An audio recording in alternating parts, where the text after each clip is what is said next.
All right, back on a Thursday night. This is the new night for DC and the Sunshine Man podcast as we really kind of wrap up the week, but look ahead to the college football and NFL weekend and follow up Thursday night football. And Dave Cokin's in here, so we'll get Dave's take on what happened tonight and build off of last week, especially in college, and look ahead to tonight in college. So Redskins and Giants go back and forth. Check that, football team and Giants go back and forth. Bunch of lead changes. And in the end, I think what happened, Dave, was right there because there's something with this Giants team. There's just a couple of elements. I wanted to give Joe Judge a chance, but my God, they make a lot of mistakes, don't they? And like those mistakes, 4 or 5 mistakes with a team that's probably, at really a 6 or 7 win team. If you want to get to 8 or 9 wins, you can't jump off sides on a game-winning field goal attempt. That's stupid. And as I saw Miles Simmons, who we have on all the time from Pro Football Talk, like it's not a guy on the edge. No, the guy is over the goddamn ball, and he jumps. Dexter Lawrence jumps. The ball is there, bruh. Yeah, he's basically his job is just to stand there. Just look at the ball when it moves. Go. You're in the middle. Where are you jumping to? What are you going to slither on the ground and block it? Worked out nicely for anybody who had Washington in a survivor pool. Oh my God, yes. And I suppose I didn't. I took Washington in game -2.5. I mean, I guess if you had a couple of moments here where they were getting some points, but it just seemed like all night when I was trying to do in play and I wanted to play Washington, it just seemed like people just kept pounding Washington and the number kept moving. So no matter what was going on, it looked like, people were betting, hey, Washington's going to come back and they're going to win some kind of close game. So they wound up winning, but I'm assuming the books did okay. As Washington can't cover, they win 30-29. But just the mistake, even on the final drive for the Giants, they wound up settling for a field goal, and they have a chance. They weren't very aggressive there. That was, but the third down play, they have a chance. They're close to getting a first down, and friggin' Danny Jones throws it behind. Daniel Jones throws it behind the receiver. Receiver can't catch it. It's like just the small margin of error, and then the friggin' block when Jones goes 1,000 yards on a run for a touchdown that gets called back. It's just I know they blew the game. They yell at everybody, but it's like, dude, get your team ready, man. These tiny mistakes are stupid. I laid 3 with Washington, and I'm not unhappy about. It's one of those games where the team wins, and you laid 3 and you don't cover. It's like, geez, that's tough. But it really wasn't because the Giants should have won this football game. You had a touchdown come off the board on what really was a phantom holding call. Slayton drops a pass he's going to catch 95 times out of 100. You got to catch the ball. So they left 11 points off the board. Yep. And so if you had Washington in any regard, you can't look at this and say, oh, geez, they were the wrong side of the game. I think the biggest conclusion that comes out of the game for me, and look, going into a season, all you can do is base it really on perception and what took place last year. I think it's safe to say after 2 games, the hype about the Washington defense is a little bit phony. They have not been good. They allowed 14 for 19 third down conversions last week against the Chargers, which cost them the football game basically. And they weren't a whole lot better tonight against a really bad offensive line that lost one of its key guys right at the beginning of the game on top of that. So if you're a Washington fan, I don't think you can be really enthused coming out of this. The good news for them is Taylor Heineke played very well, and I think it's safe to say there's not much of a drop-off from Fitzpatrick, who can be wildly inconsistent. And to me, Fitzpatrick's always been he's the great reliever, but I don't know that he's a great starter. So I think they might be okay offensively, better than maybe anticipated. But the defense, they got some concerns on defense. Chase Young, 20 yards in penalties tonight, and kind of comically tackling a guy who didn't have the football late in the game. He got completely faked out by Jones. He did not have he's a great player, but he did not have a good game. Sweat did not have a particularly good game. So there's some fixing to do on the Washington defensive side of the ball, and this is a team that's got to win with defense. I mean, they pulled out a game tonight where they got 30, but they're not going to get 30 all that often. Yeah, under betters, that was rough. You didn't have much of a chance. That was not an under game. You didn't get ripped off or anything. No, but going in, you could certainly make that case.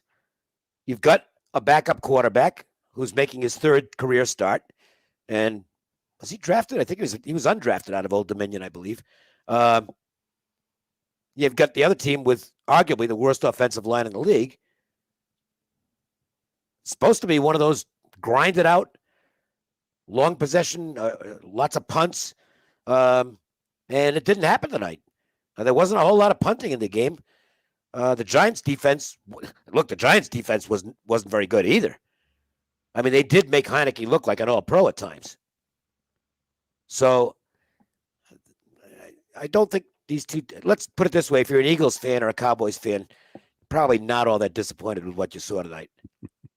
By the way, I'll take this bet.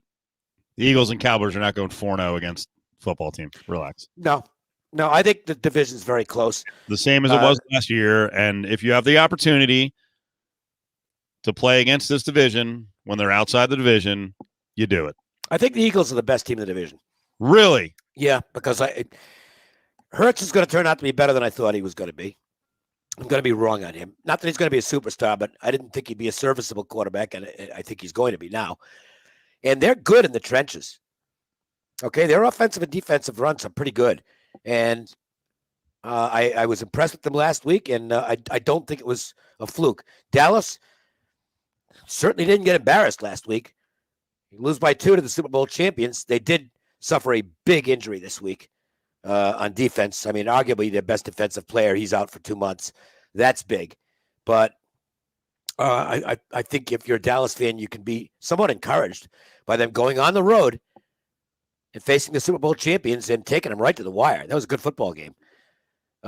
Those two teams look like the two better teams in the division. I'm not going to say best teams because I don't think either one of them is a serious title contender, but somebody's going to win the division. And I would say, based on what I've seen so far, without hopefully not overreacting, I think Dallas and Philadelphia are probably better than the Giants and the team with no name. You think Dallas will cover now 3.5 at the Chargers, or are they going to run without some of their key players? I don't know. They've got extra time to prep, which I think can be a plus. I lean that way, but I don't know that I'll get to the window with it. I would have liked to have gotten a little more in terms of points, but it's not an unfavorable situation for them, and it's just the way I grade things. And this is purely opinion, but I think the Chargers have maybe the least home field advantage in the league. Mm-hmm. They're the other team in this stadium. This is the Rams stadium. Yep. They need to get back. What they need to do is get a stadium built in San Diego at some point and move back. They are the San Diego Chargers. Right now, they're the Los Angeles Orphans, and I only give them like 2 points for home field, which is not very much. Most teams get 3, 4, maybe even 5.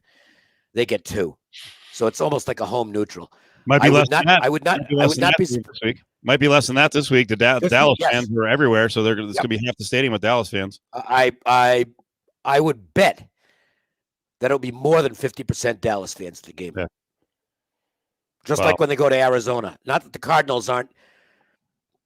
Well, the Cardinals' home field advantage isn't great either. But when Dallas goes there, they get 70% of the crowd. Yeah. Every time. Nobody travels better than Dallas does in terms of their crowds. And they're going to pack that stadium this weekend. So I might be going too high to give the Chargers a 2-point home field advantage. Maybe I should give it a 0, in which case Dallas plus the points probably qualifies as a play. This is a crazy NFL week with, I was looking at the Super Contest card. We were talking to John Murray today on the radio show, and at one point there were 6 road favorites minus 3.5. That's nuts. I mean, in the old days, Dave, what do you in those cases? You're like, I'm taking the home team. Just bet the home team. Home dog's blind, but that doesn't work anymore. I also read. I wasn't listening to the show, but I read your tweet where John was talking about the betting action on the Ravens game at home against the Kansas City Chiefs.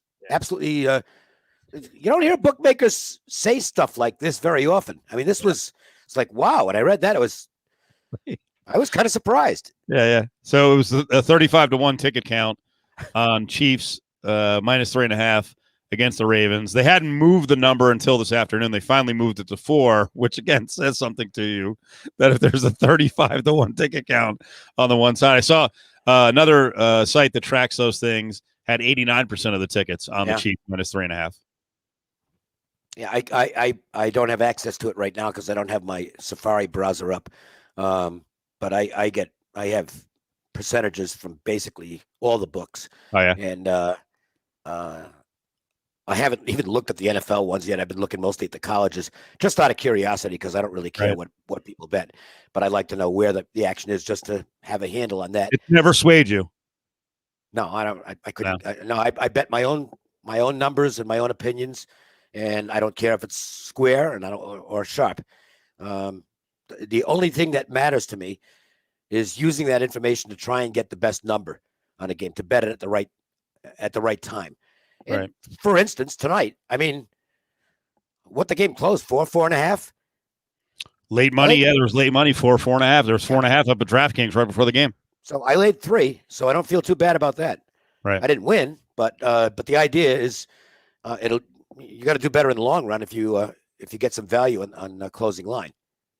What do you make of these two games that have gone either back to 6 or have moved up to 6? First, Seattle is now 6. I actually see a 6.5 on the board against Tennessee. Well, talked last week. I think we talked about it here. I know I talked about this game so many times last week, I've lost count. But I said going in, the Titans defense, it could be the worst in the league. And it looked like it last week. They better tighten things up. Titan, Tighten, not Titan. Sounded good. Sounded like you did it on purpose. It did. I hadn't realized that.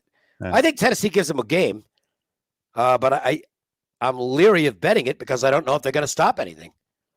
54 total. They got overwhelmed last week. You got to think there's going to be points scored in that game. Based on perception going in on the Tennessee defense and what we saw last week, they just got absolutely destroyed.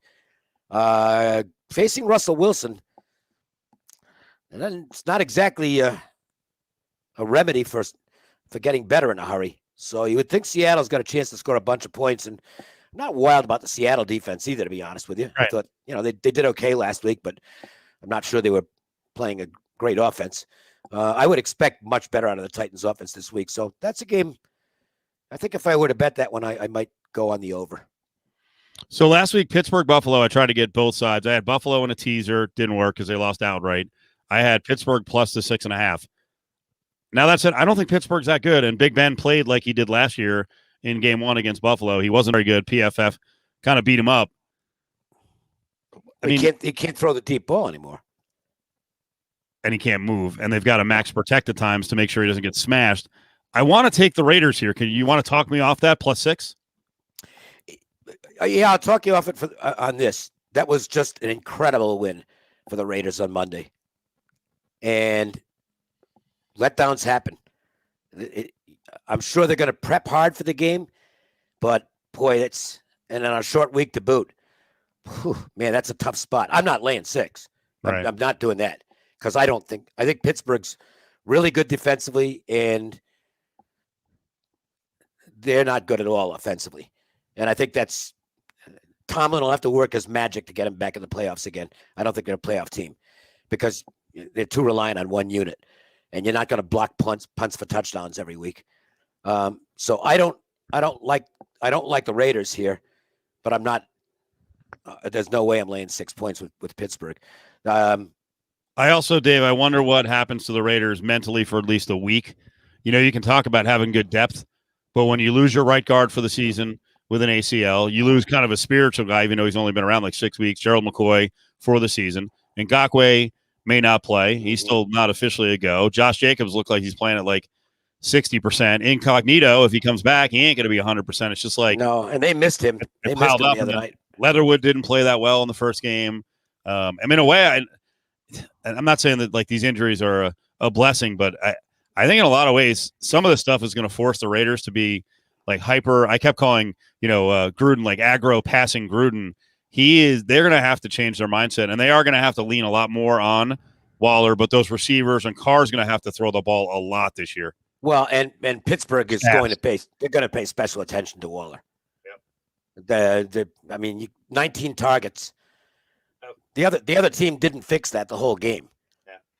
I mean, that's amazing, and he's a great player. But Pittsburgh's he's not gonna be running around free this weekend. So some of the other guys are gonna have to step up at wideout. I think it's a good game. I think Pittsburgh wins, but again, I would not be willing to lay the points in that game. And now the flip side of Pittsburgh is the Bills, who gave the game away. And they're up 10-0. They won the stats by quite a bit, actually. And they managed to screw things up in the second half. You had the punt block. Now they have to go on the road, and they're. Is it a must-win in week 2? No. But you sure don't want to start 0-2 after a game you should have won and didn't. And now they face the team with the horseshoe up its ass, which is still up its ass, because the Dolphins should not have won that football game last week. But, boy, I mean, this happened over and over last year, including the game where they got outgained almost 400 yards in the Rams game and won. And last week, the Patriots are going to win the game. Guy fumbles the ball. And that's the end of it. They had 2 critical fumbles, but the second one was, all you got to do is fall down in that situation. And then Nick Folk can come in and win the football game, because it's pretty much done. Right. And he fumbles the football. So the Dolphins get out of there with a win. But the Bills, I have to play Buffalo this week. If I get beat, I get beat. But I got to play the Bills. They are clearly the superior team, and they've got to be fuming after blowing that game last week, because they had to walk off the field knowing, boy, we just gave one away. And that could be critical come end of the season, assuming the Bills are a playoff team, which they should be. That loss they gave away last week might cost them home field, and you don't want to be on the road at Kansas City giving away games even early in. You can do tremendous damage early in the season. I think the Browns really hurt themselves last week. They blew the game. They should have beaten Kansas City. They had them. And it's still the Cleveland Browns. They still don't know how to finish. And they got to get over that. I mean, they should win easily this week. And they look good. Oh, okay, here. But you got to win games like last week. And they just blew it in the second half. Special teams blunder, a fumble, which that's a bad team to give the ball away against. And then Mahomes works his magic, and Kansas City pulls it out. I was lucky to cover the spread, as it turned out. I mean, I covered it for all 60 minutes. And that was a big play for me in the Browns. But if that game was 62 minutes instead of 60, I'd have lost. They'd have gone down the field and scored again. Boy, some really fascinating numbers in the way they're moving right now. So you say you're buying into Philly. Are you willing to take Philly +3? This is actually coming down, and it's almost close to coming off the freaking 3. It's San Fran 3, -105. And I'm looking at some of the counts on this, and it's not as if the Eagles' money is freaking. Actually, it's about 50-50 on the money. What do you think? I don't know what to do with the game, because I spoke nicely about the Eagles, but can speak nicely about the 49ers as well. The score of their game last week was completely misleading, because Detroit scored a bunch of points late. That game was basically a blowout. But I don't know what it is with the 49ers. They can't keep guys on the field. Immediately, first game out of the gate, and here we go with the injuries again. It just never ends with them. That stuff's supposed to run. It's supposed to be one of those things where if you have a lot of injuries one year, the next year you usually get a little bit fortunate. Or if you have a year where everybody stays healthy, the next year you're not as lucky. But the 49ers they cannot stop getting key guys injured. And at some point, it's just going to be really discouraging for them. Am I alone here?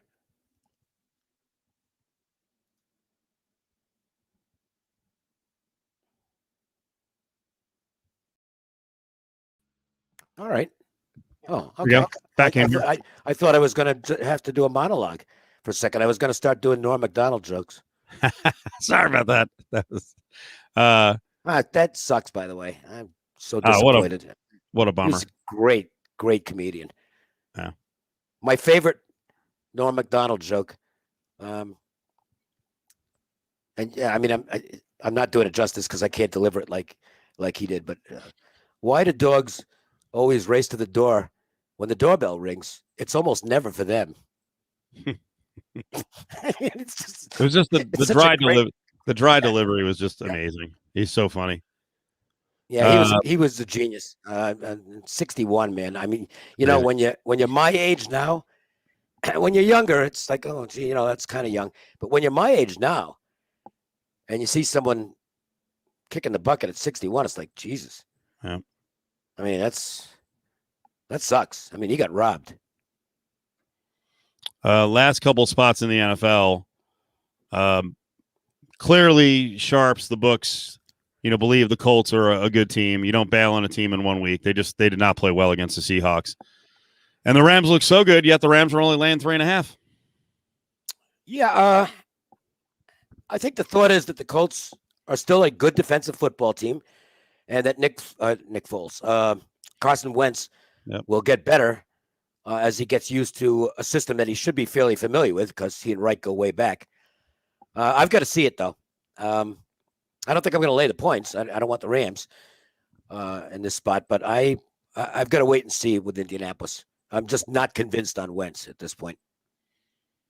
Wow. I didn't see this number change so much today. There's a 1.5 now, Chicago, 2.5, 2s, the Bears home against Cincinnati. Wow. Well, I mean, Andy Dalton wasn't good. I would anticipate they're going to start getting Fields on the field for more plays fairly rapidly. I think they've got to. Yeah. The problem is their offensive line is not good. I don't know how. I'm not sure what to make of the Bears yet. It's early, but you can't. It's tough to be bullish on them. However, I'm not going to overreact to Cincinnati pulling out a game against the Vikings. And I mean, they were okay, but I don't know that the Bengals are anything special either. I kind of lean to Chicago in that game. I doubt very much that I'll bet it though. I'll probably play the Panthers. I'm not super fired up to do it. It's more of a lean. What do you make of this one? They're getting 3.5 against the Saints, who did look good against the Packers, who were they did look good. Yeah, they looked real good. I don't think I have an opinion on that game. I just kind of skipped over it. It just was okay. Looks like a good number. Jameis was really good. He doesn't look like the same guy he was in Tampa. I think the year of kind of sitting and watching and maybe learning some stuff from Drew Brees has helped him because physically he's way superior to what Brees was the last couple of years. Brees was getting by on his savvy.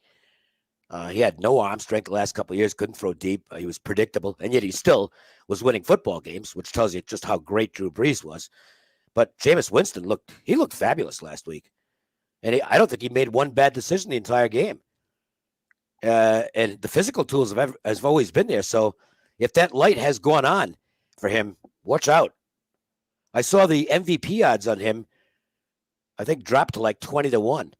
Yeah. So he impressed some bettors last week, that's for sure. Should the Vikings be getting more like 4.5, 5? They're getting 3.5 at the Cardinals. I don't like this Minnesota team. No.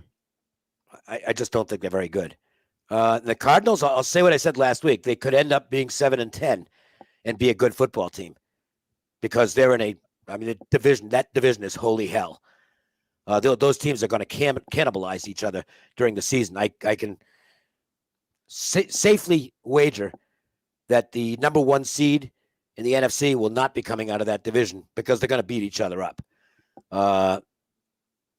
I think the Cardinals are better than the Vikings.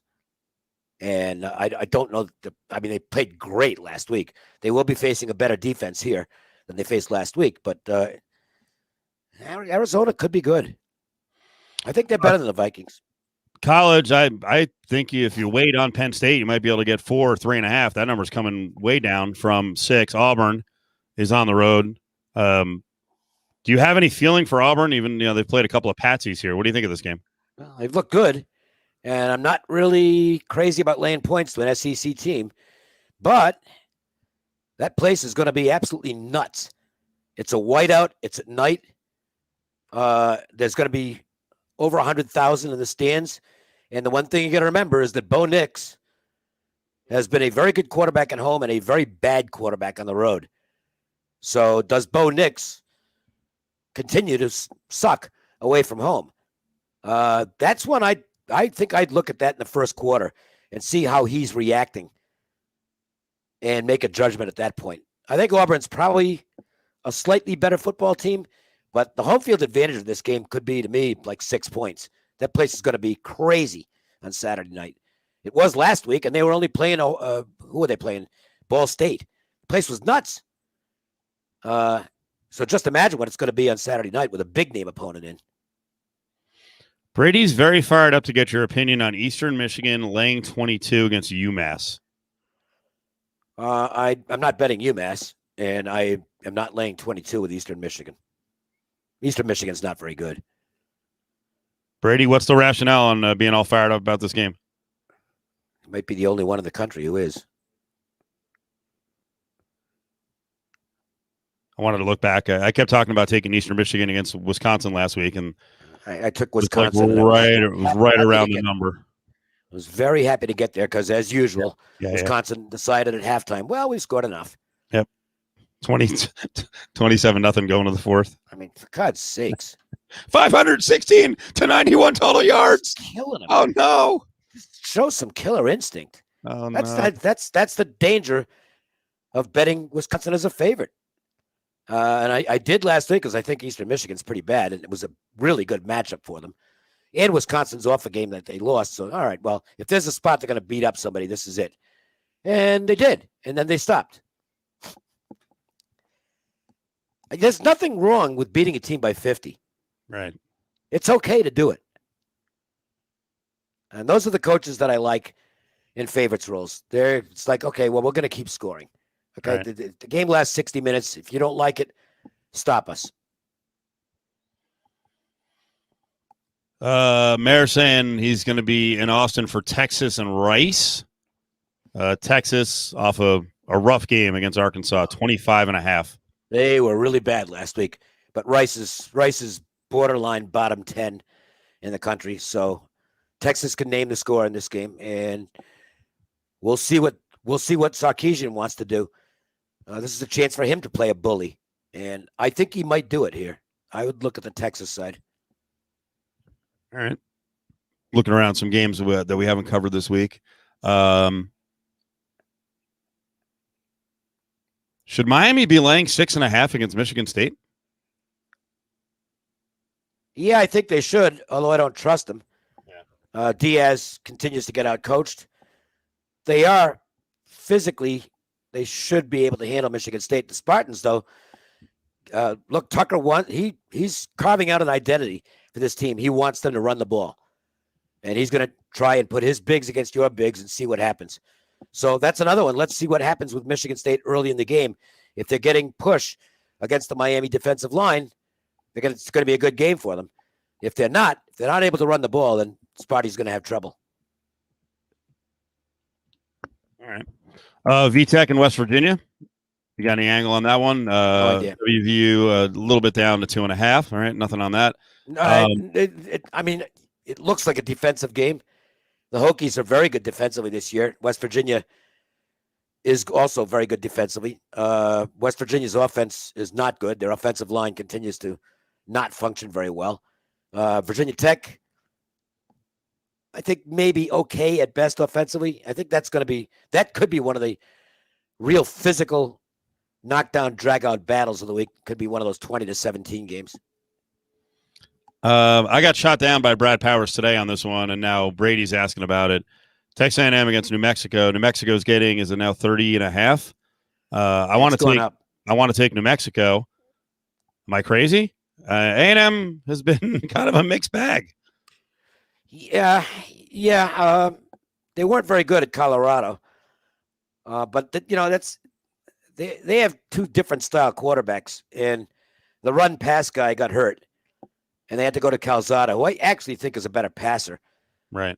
And I think that's what they will do here is throw the ball against the Lobos. New Mexico's 2-0, but beating Houston Baptist and New Mexico State, it's a slight step up in class. Yeah, a little bit.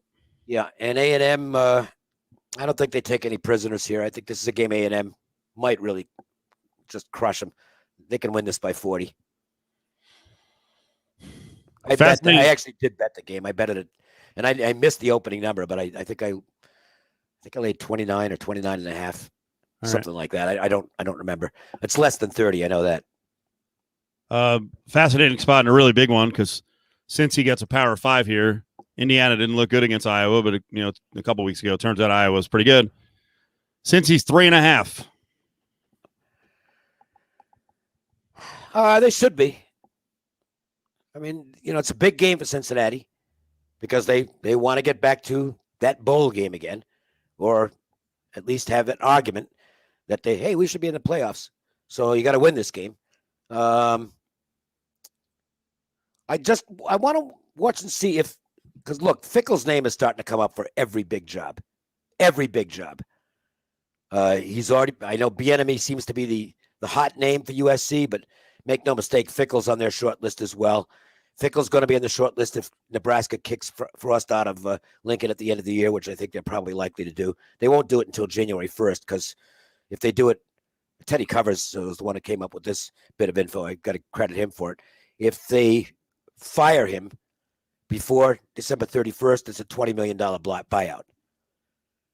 So he's going to stay for the rest of the year, but I don't think he's going to be beyond there. And that's going to be a very attractive job. And you wonder if it might become a distraction for Cincinnati. The flip side is Fickell might look at it and say, go to the Big 12. Right. I think I'll stick around. I don't know. I mean, I don't know the guy, so I can't tell you, but his name is certainly any big job that opens up, and maybe even a couple of NFL jobs if they open up, Fickell's name is going to come up. He's done a phenomenal job at Cincinnati.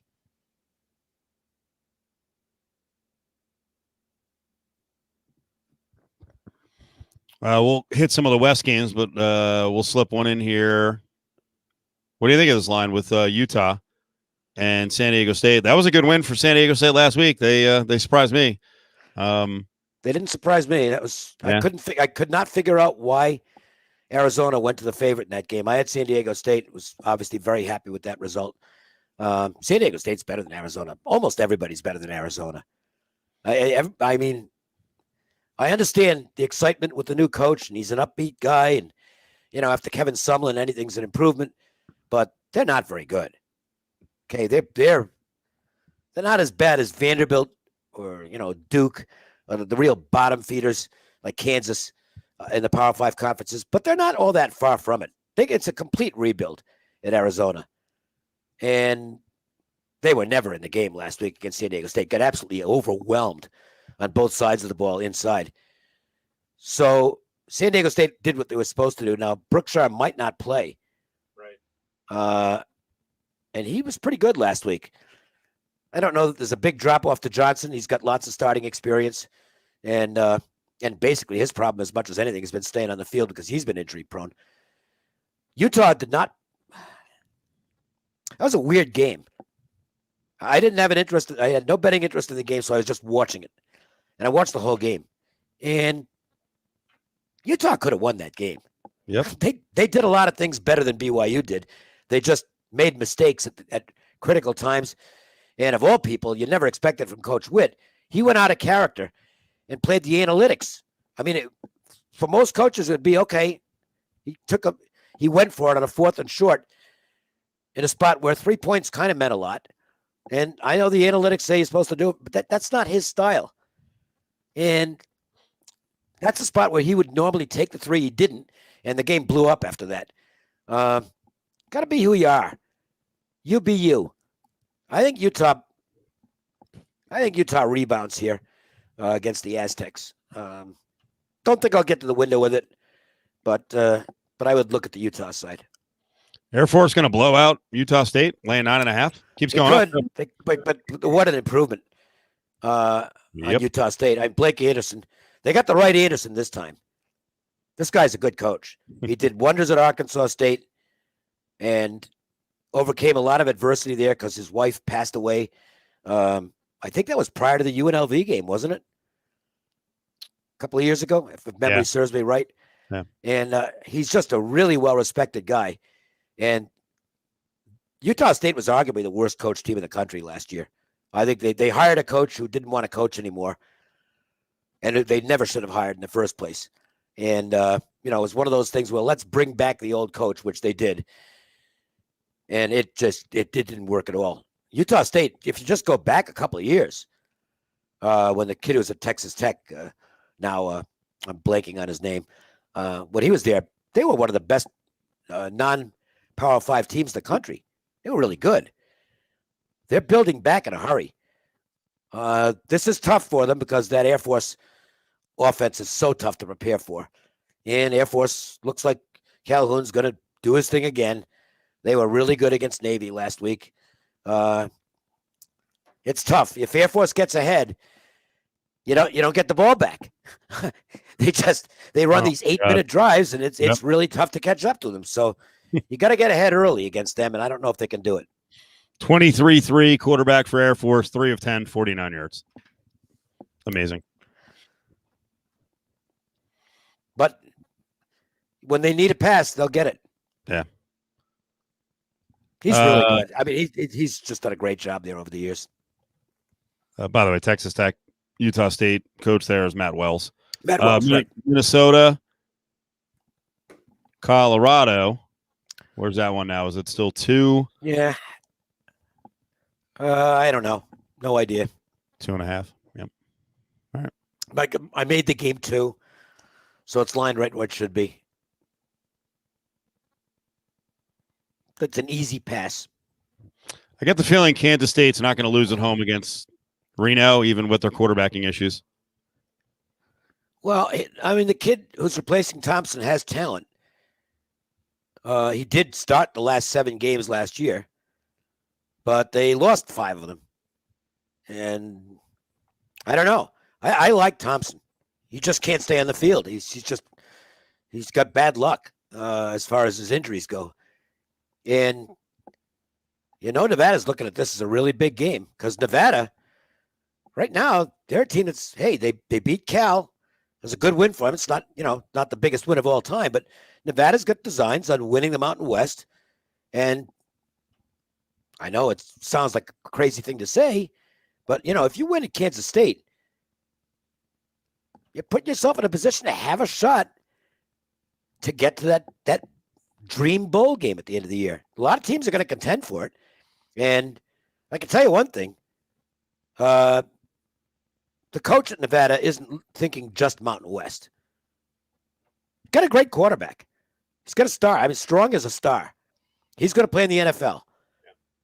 I think he could be a first-round draft choice. I mean, his ceiling is high.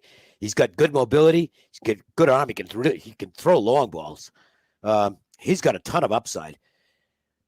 I think it's a tough game. I made Kansas State the slightest of favorites, so I guess you could say there's a shade of value on Kansas State, but not enough for me to play it, and I'm just not sold that I don't know what the team's attitude is going to be after losing Thompson again, because their season went in the toilet last year after he got hurt, and that can have a lingering effect. It's like, oh, shit, here we go again. So is that the guy's name? He's got to go out there and get the job done for Kansas State. He's not untalented, okay? I mean, he set some freshman passing records last year, but they didn't win any games. And it's a very good home field, but I don't think Nevada's going to be intimidated by that. Question from Brady. Is there a certain number that a line has to be off from your number to bet? No. Or is it different, with different teams? It depends on the game. Because some games it might strictly – I don't like to go against my numbers. I almost never do that. But sometimes there's games where I'll have an edge, but I don't like something situational. I'll give you a good example.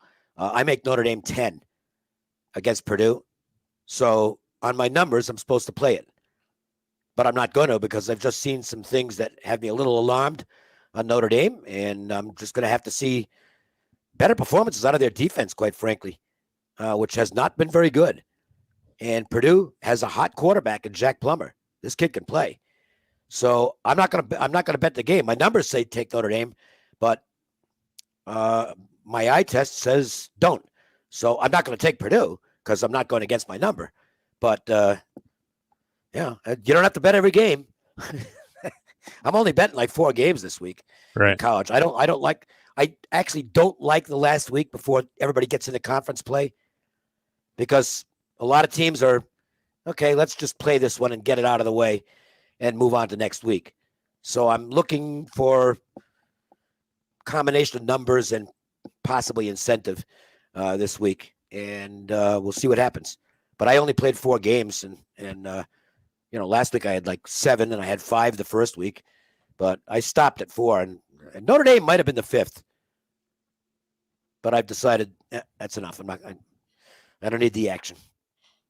I was down in Tempe last week for UNLV and Arizona State, so I got to see Arizona State up close.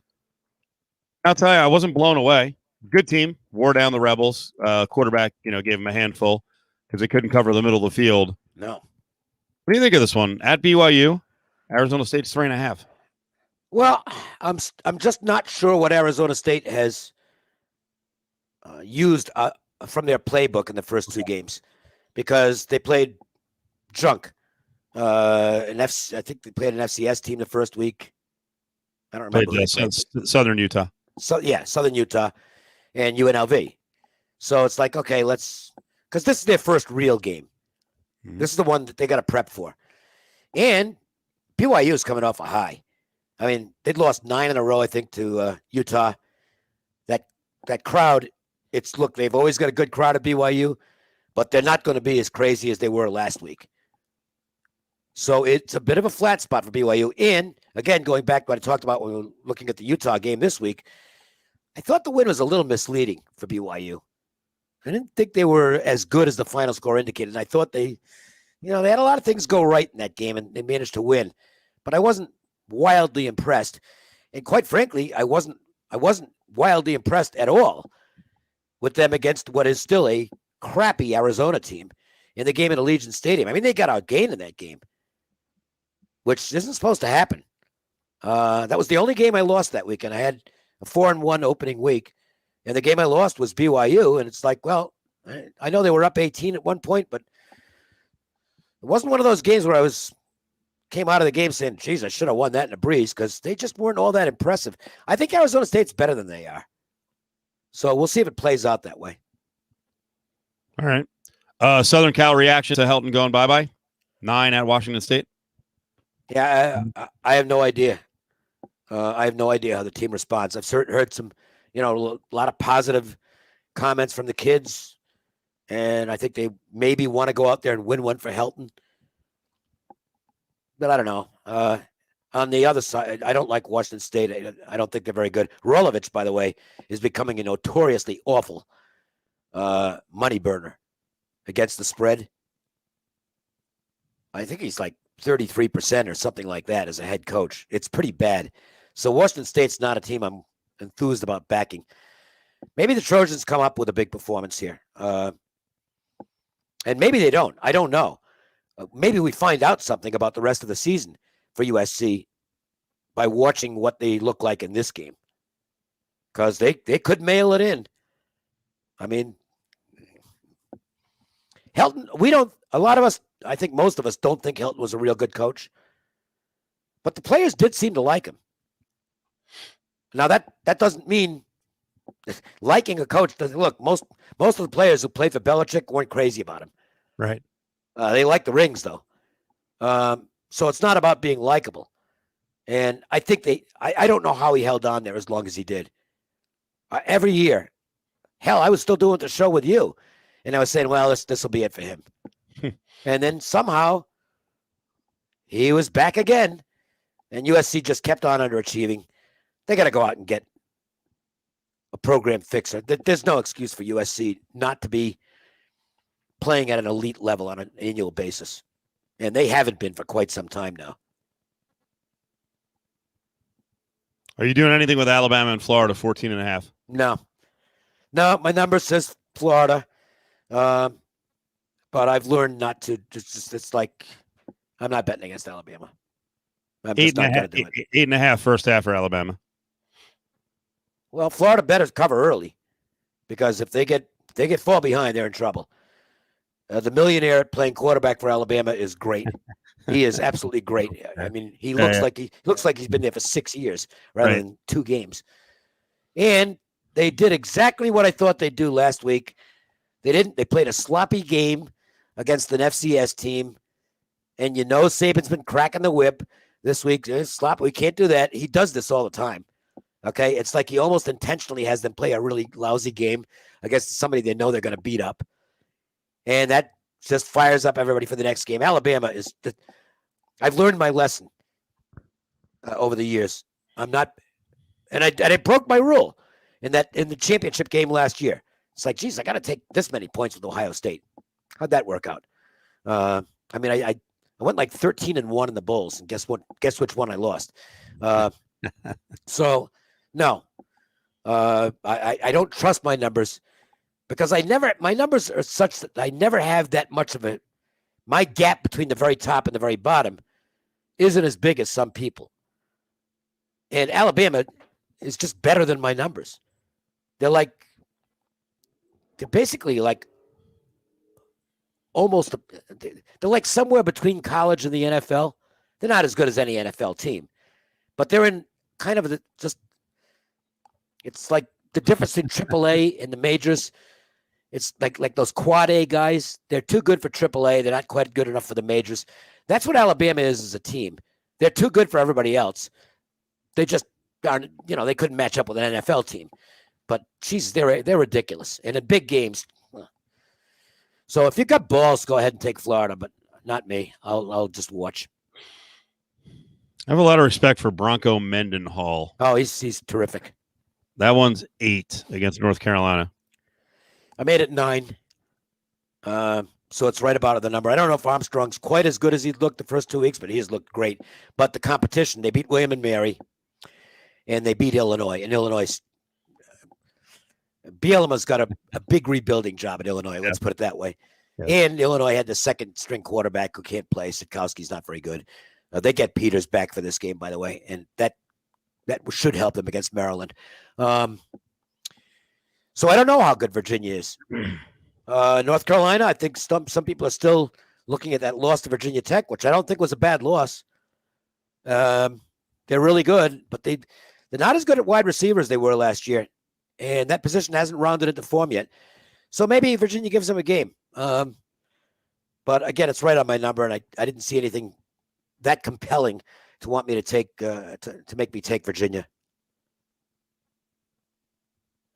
You going to take Fresno or UCLA at 10.5, 11?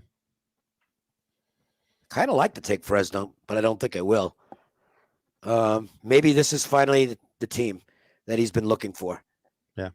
DJT is still a little bit inaccurate. I don't know that he's going to be able to play at the next level. He's got the physical tools, but he's not the most consistent passer in the world. And you got to be more on target than he is. And I like the Fresno State quarterback. I think that kid's playing in the NFL. He's terrific, but still, man for man in the trenches, UCLA looks to have a little too much for them. But I think Fresno's going to give them a ball game. They almost beat Oregon at Oregon. Mm-hmm. So Fresno State's not going to be frightened of UCLA.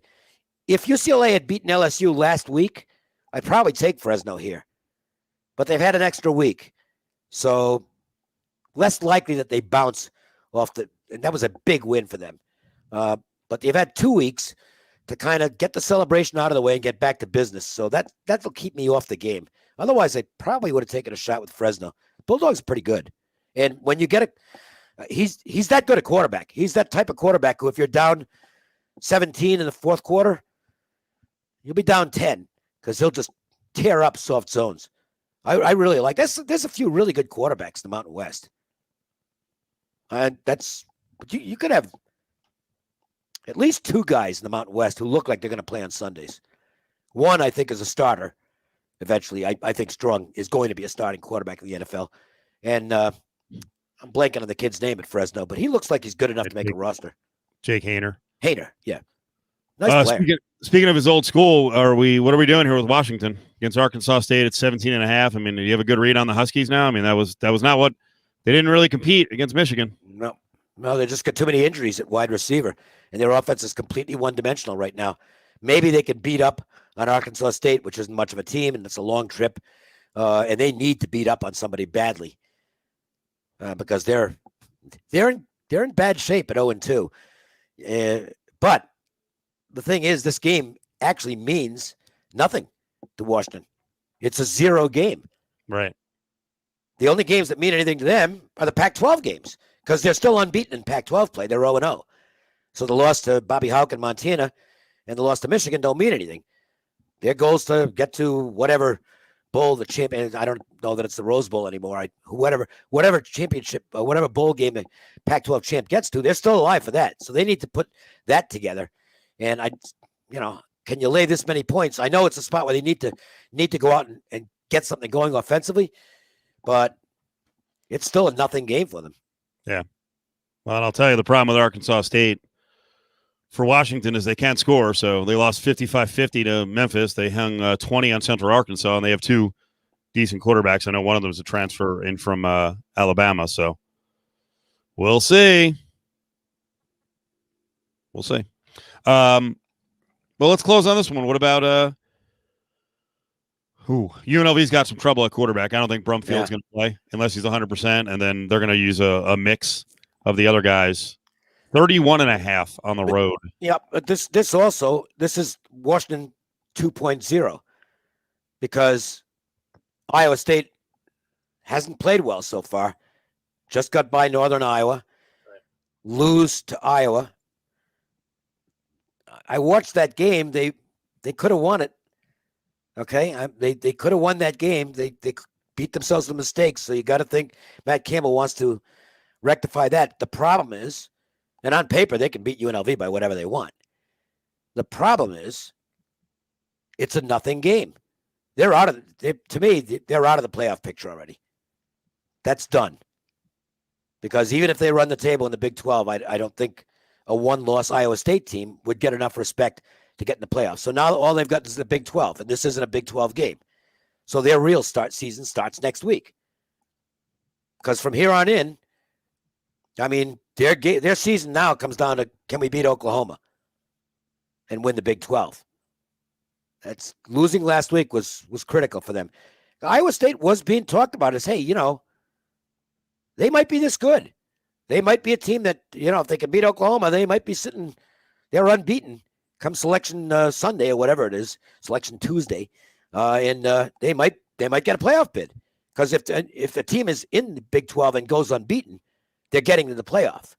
Not that it's a great league, but it's still going to produce a playoff team if one happens to go unbeaten. I mean, if Oklahoma runs the table, whether they're looking great or not, they're going to be in the playoff. Iowa State is out of it now. And that, to me, doesn't make UNLV a trap game because they know they're going to win anyway.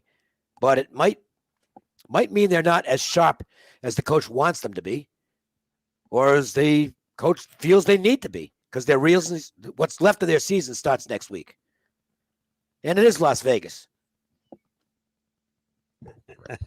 Well, I know. And there's going to be a lot of Iowans in the city. Yep. They're bringing like 20,000. They'll have the majority of the crowd.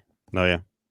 And they'll probably be pretty well oiled by the time the game gets going. So they'll be noisy. But UNLV, listen, give UNLV credit. I know they're 0-2, but they made a nice comeback against Eastern Washington.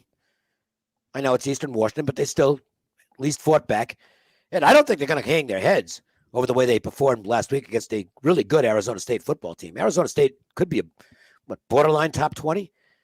That's a good performance. They were in that game in the third quarter. So I think they've got to come out of that game feeling pretty good about themselves. But I think they're going to miss the quarterback if he's not playing because he's looked really good. They are. And I do believe you're going to see some Tate Martell at some point. I think you're right. Probably at least in some running packages. So, Well, I hope things work out for him. It's been a rough go for him at quarterback at his previous stops. Maybe coming home will help out, and they can use him as a spot. I don't think he's going to be the starting quarterback. No. But he can still be of use, and so he's not going to play in the NFL. No big deal. You can still finish out your career good and move on to other things. He'll do fine post football. All right, Dave. Good job, man. I appreciate it. Good luck with all the picks this weekend. Thanks everyone for watching. I'm trying to think where we're back tomorrow, normal time, 3:00 start, and then we'll be out at Westgate. So come by and watch football at the Westgate. We'll be there at 8 a.m. on Sunday morning.